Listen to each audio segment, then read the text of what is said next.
बिस्मिल्लाहिर्रहमानिर्रहीम। Punjab charities commission government of Punjab home department की तरफ से जॉब वैकेंसीज अनाउंस हो चुकी हैं, जिनमें डायरेक्टर ऑडिट की जॉब है, बीएस मास्टर्स इसके लिए फर्स्ट डिवीज़न में रिक्वायर्ड है। किसी भी एजुकेशन में, कॉमर्स में, accounting, audit, finance, ACCA, CA, business administration का किसी भी रजिस्टर्ड रिकग्नाइज्ड एचईसी इंस्टीट्यूट से, ठीक है। इसमें जो एक्सपीरियंस रिक्वायर्ड है वो 12 ईयर्स का है और एक जॉब है। 2 लाख इसकी सैलरी है। 40 से 55 साल की उम्र उनको रिक्वायर्ड है डायरेक्टर की जॉब के लिए।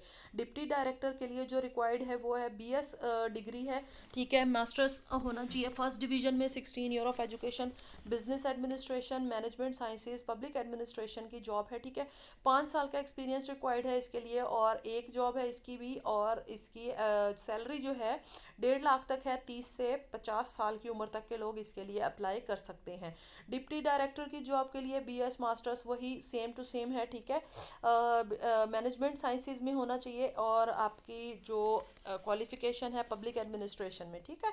1.5 लाख तक की सैलरी है। 30 to 50 ईयर्स इसकी भी एज मेंशन है और इसके लिए जो एक्सपीरियंस रिक्वायर्ड है वो है 5 साल का, ठीक है। डिप्टी डायरेक्टर का है, ये भी बीएस है, मास्टर्स है। फर्स्ट डिवीजन में 16 ईयर ऑफ एजुकेशन, कॉमर्स में, audit and accounting, finance, MCom, business administration और इक्विवेलेंट फ्रॉम एचईसी, ठीक है। 5 साल का तजर्बा चाहिए इसके लिए भी। एक जॉब है, 1.5 लाख सैलरी है, ठीक है, इसकी भी। और 30 से 50 साल के लोग इसके लिए अप्लाई कर सकते हैं। Deputy director admin and finance के लिए जो रिक्वायर्ड है वो है बीएस मास्टर्स। आप इनमें से किसी भी उसके लिए कर सकते हो अप्लाई, किसी भी जॉब के लिए। Enforcement, audit, finance, IT officer, क्योंकि देखिए सिमिलर ऑलमोस्ट है इसकी रिक्वायरमेंट, ठीक है। जस्ट जो एक्सपीरियंस है वो थोड़ा सा डिफरेंट है, ठीक है। जॉब पोस्ट भी सेम है और उनकी सैलरी पैकेजेस भी सेम है, ठीक है। डिप्टी डायरेक्टर के लिए जो है आईटी में बीएस मास्टर्स फर्स्ट डिवीजन में चाहिए, कंप्यूटर साइंस में, because it's kind of a different field. और computer engineering, software engineering, MIC, computer science, ठीक है।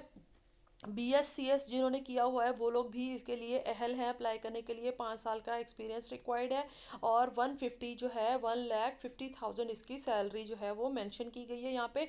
30 to 50 एज होनी चाहिए, ठीक है। पर्सनल स्टाफ के लिए बैचलर डिग्री चाहिए 14 साल की, कोई भी इक्विवेलेंट डिग्री चलेगी इनको। और उसमें 3 इयर्स का इनका जो है ना एक्सपीरियंस होना चाहिए आपको। शॉर्ट हैंड स्पीड जो है वो 80 वर्ड पर मिनट और टाइपिंग स्पीड 40 वर्ड पर मिनट होनी चाहिए, ठीक है। वो रिक्वायर्ड है इनको। और 1,25,000 तक इसकी जो है वो सैलरी है माशाल्लाह।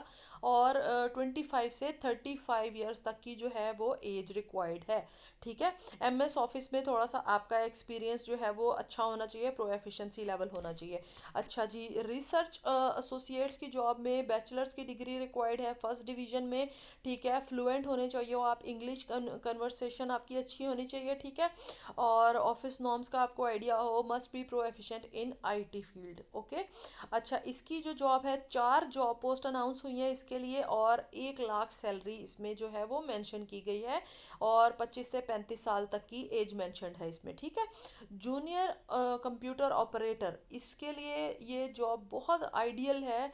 इंटरमीडिएट सिर्फ आपकी क्वालिफिकेशन चाहिए उनको, ठीक है। मस्ट क्वालिफाइड टाइपिंग टेस्ट, आपका टाइपिंग अच्छी होनी चाहिए 40 वर्ड पर मिनट्स की स्पीड पे होल्ड, ठीक है। एमएस सर्टिफिकेशन, एमएस ऑफिस का सर्टिफिकेट आपके पास होना चाहिए, ठीक है। ये आप लोग ले सकते हो आसानी, ठीक है। अच्छा, 7 जॉब वैकेंसीज जो हैं वो इसके लिए अनाउंस हुई हैं और 70,000 इसकी सैलरी है। 18 साल की उम्र से लेके 25 साल तक के जो लड़के लड़कियां हैं, बच्चे बच्चियां हैं, वो लोग इसके लिए अप्लाई कर सकते हैं। डॉक्यूमेंटेशन असिस्टेंट, इसके लिए अब एफएससी की क्वालिफिकेशन रिक्वायर्ड है, ठीक है। सिर्फ इसके लिए भी टाइपिंग टेस्ट को जो है वो इतना हार्ड नहीं है, 25 वर्ड पर मिनट की रिक्वायरमेंट है, वो इतना टफ नहीं है। सेम एमएस ऑफिस होना चाहिए। और इसके लिए जो है जूनियर कंप्यूटर ऑपरेटर के लिए उनको आईसीएस चाहिए था, लेकिन इसके लिए जो है वो फर्स्ट डिवीजन कोई भी चलेगी। एफएससी चलेगा, pre medical, pre engineering, FA भी चलेगा। आर्ट्स के साथ कोई भी सब्जेक्ट, ठीक है। अब इसमें 3 जॉब्स उन्होंने अनाउंस की हुई हैं। 60,000 सैलरी है उसकी, 18 से 25 ईयर्स की जॉब, वो जो है एज रिक्वायर्ड है इसके लिए। ड्राइवर की जॉब है, ड्राइवर की जॉब्स के लिए 50,000 मंथली सैलरी है, 18 से 30 साल तक की, ठीक है। इनका जो है वो LTV वैलिड लाइसेंस होना चाहिए है ड्राइविंग का, 5 साल का उनको एक्सपीरियंस होना चाहिए, ठीक है। जाहिर है जो ड्राइवर हजरात हैं उनको व्हीकल मेंटेनेंस आती है अपनी, उनको अगर कोई गाड़ी शाड़ी ख़राब हो जाए तो वो ठीक कर पाते हैं। अच्छा, मैट्रिक की उनकी सेकंड डिवीज़न की डिग्री भी चलेगी, इसमें एक्सेप्टेबल है वो। अच्छा जी, अब इसकी जो टर्म्स एंड कंडीशंस है सेम आपने jobs.punjab.government.pk की वेबसाइट पे जाके अप्लाई करना है, ठीक है। After submission take a print out of application, आप अच्छा ऑनलाइन अप्लाई करके आपने इसको जो है अटेस्ट करवाना है सारे डॉक्यूमेंट्स को अपने जो एरिया के जो वो लोग हैं उनसे, और जो वैलिड गवर्नमेंट के प्रीवियस जो करंट ऑफिसर्स हैं या फिर किसी भी ग्रेड के गवर्नमेंट ऑफिसर्स आपके जो एरिया में हैं उनसे आपने इसको अटेस्ट करवाना है डॉक्यूमेंट्स को, और उसको जो है वो भेज देना है, ठीक है, ड्यू डेट के अंदर अंदर। The onus responsibility of correctness of data given in the online application will rest absolutely on the applicant, ठीक है जी। मतलब कि कंप्लीट रिस्पॉन्सिबिलिटी जो है वो आप लोगों के ऊपर होगी कि आपने करेक्ट इन्फॉर्मेशन दी है, ठीक है जी। पोस्ट क्वालिफिकेशन एक्सपीरियंस जो है वो भी लाजमी मेंशन करें आप लोग अपनी रेलिवेंट फील्ड में, उन्होंने ये मेंशन किया है, ठीक है। अच्छा जी, applicants have the foreign degree will have to submit equivalent certificate, अगर किसी के पास बाहर की कोई डिग्री है तो वो इसके लिए HEC का सर्टिफिकेट इस्लामाबाद से लेने की ज़रूरत पड़ेगी उनको, ठीक है जी। अच्छा, और इसमें मेंशन है कि शॉर्ट लिस्टेड कैंडिडेट्स का एलिजिबिलिटी क्राइटेरिया जो है वो मेंशन कर देंगे, मेरिट लिस्ट जो है वो भी स्ट्रिक्टली प्रिपेयर की जाएगी, ठीक है। Only short listed candidates will be called for the interview, okay.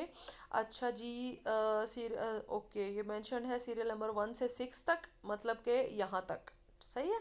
और जो 7 to 11 की जॉब्स वाले हैं उनको will be required to appear in the pro efficiency test, ठीक है जी। यहाँ से जो पर्सनल ऑफिस स्टाफ ऑफिसर है, यानी ये जो प्रो एफिशिएंसी टेस्ट है ना इनका, माइक्रोसॉफ्ट ऑफिस MS ऑफिस का, और ये जो स्पीड टाइपिंग टेस्ट है, ठीक है। और ये जनाब जो आपका ड्राइवर का है इसका भी जो टेस्ट है प्रो एफिशिएंसी के, ये होंगे पहले, फिर जो है वो फर्दर प्रोसीड किया जाएगा, ठीक है जी। उन्होंने कहा है कि उनको पहले अपीयर होना पड़ेगा इंटरव्यू से पहले। Only those qualifying the test will be called for the interview then, ठीक है जी।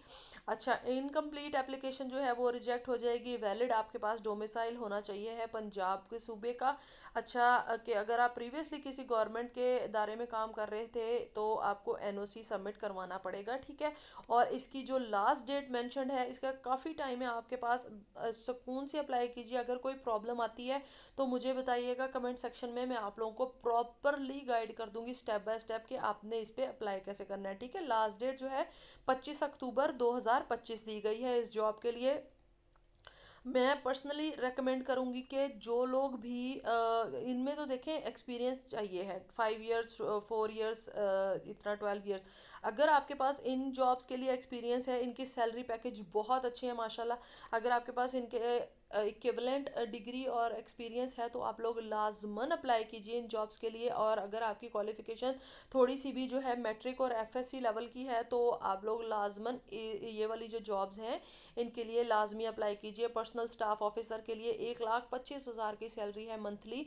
और क्या कहते हैं कि आपका इसमें कोई मेजर टेक्निकल स्किल्स भी रिक्वायर्ड नहीं है। MS ऑफिस आजकल बहुत ज़्यादा हर एक को आता है माशाल्लाह, तो आप लोग इस पे लाजमी अप्लाई कीजिए। टाइपिंग स्पीड की थोड़ी सी प्रैक्टिस कीजिए और 25 तारीख से अप्लाई कर दीजिए आप लोग अभी, और 25 को जो है 25 तक प्रैक्टिस कीजिए। जब आपको वो कॉल करेंगे तो उस टाइम तक आप लोग अपना जो है वो टाइपिंग खासी कर चुके होंगे इंशाल्लाह इंशाल्लाह। तो आप लोग लाजमी इसके लिए अप्लाई कीजिएगा, ठीक है। और अगर कोई प्रॉब्लम आती है तो कमेंट सेक्शन में बताइएगा, मैं आप लोगों को प्रॉपरली गाइड कर दूंगी ऑनलाइन अप्लाई करके, ठीक है। और मुझे और मेरे घर वालों को, तमाम उम्मत मुसलमान को अपनी दुआ में ज़रूर याद रखिएगा। और अल्लाह ताला आप सबको अपनी हिफ्ज़ व अमान में रखे। अल्लाह हाफ़िज़।